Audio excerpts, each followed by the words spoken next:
Hello. So hopefully you are having a fantastic day. Maybe you're taking a little bit of a lunch break and you thought, hey, Crystal's on social media. Let's check it out. Maybe you're watching this later in the day. Whatever. I'm glad that you're tuning in. So I was thinking about this crazy story that happened, or this crazy event, I guess, that happened a couple of weeks ago. So I was pulling into my car, or pulling into my driveway in my car, and close the garage, turn the car off, and I see like what looks like the most monstrous bee wasp thing on the planet.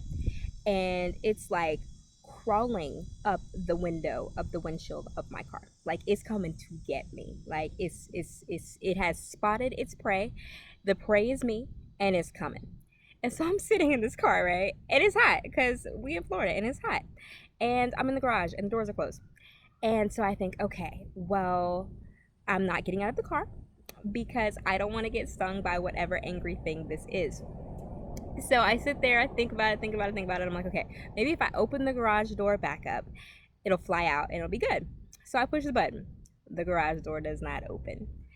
I didn't know that it because the car was off, it wasn't going to work. But so I'm just in the car thinking, oh my goodness, the garage door won't open. I'm like trapped in the garage in this heat with this crazy, crazy bee thing.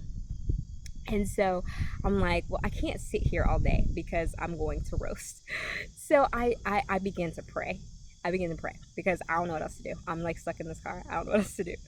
And so I'm just like, God, like, just I need you to protect me. And before I even got like this good, like pray down heaven kind of prayer out, I watched the bee or the wasp, like it was huge. It's a huge thing. Like crawl up, like fly up to the ceiling and squeeze itself in between the tiny little slats of the garage door opener, like it's a big box on the ceiling. It like slides through and then gets stuck. I don't even know how it got in there to begin with, but I watched it like just kind of like turn sideways and just fly up there, and then was obviously angry because it was now stuck inside this light thing. Crazy. Wouldn't have believed it if I hadn't seen it. And so I'm like watching it and I'm like, okay, well, it's about to get real angry because it's not gonna be able to get out. If it manages to get out, I don't need to be here. So I like grab all my stuff, run in the house. And it's so amazing because God cared about this crazy chick sitting in a hot car trying not to get stung by a wasp. And I just wanted to remind you this afternoon that God is really into the details of our lives. The Bible talks about how He knows the number of hairs on our head. I don't know how many hairs I have. I don't know how many hairs are on my kid's head, my husband. I don't know. And I don't really care that much. And I love them. I love all of us. But I don't care that much. But God does. And so even when we're in situations where we feel like, it's just too small or it's too insignificant for God, I want to remind you and encourage you that it's not too insignificant for God.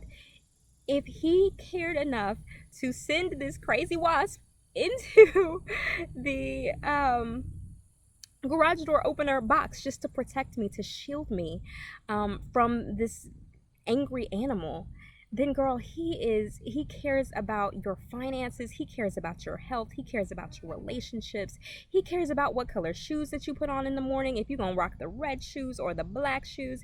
He cares, and he is waiting for you to invite him into your life, to allow him to be a part of your daily decisions.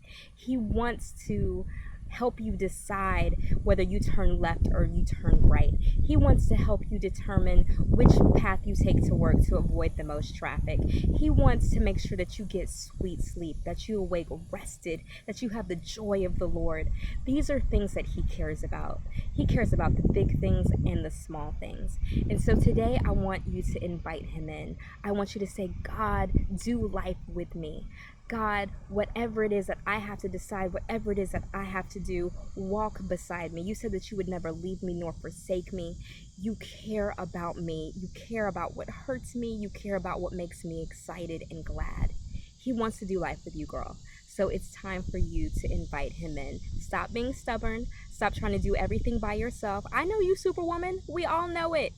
Be Superwoman, but be Superwoman with God's help. Let him put his super on top of your natural so that you can be an amazing, supernatural superwoman, because that's what He wants for your life. Love you so much. Keep crushing it. If you need prayer for anything, send me a direct message, an email at crystal@shewins.com, or just comment. I love to pray with you. I love doing life with you. And so do that if you have anything, any specific needs or anything that you would like for me to cover. And I will see you next time. Love you.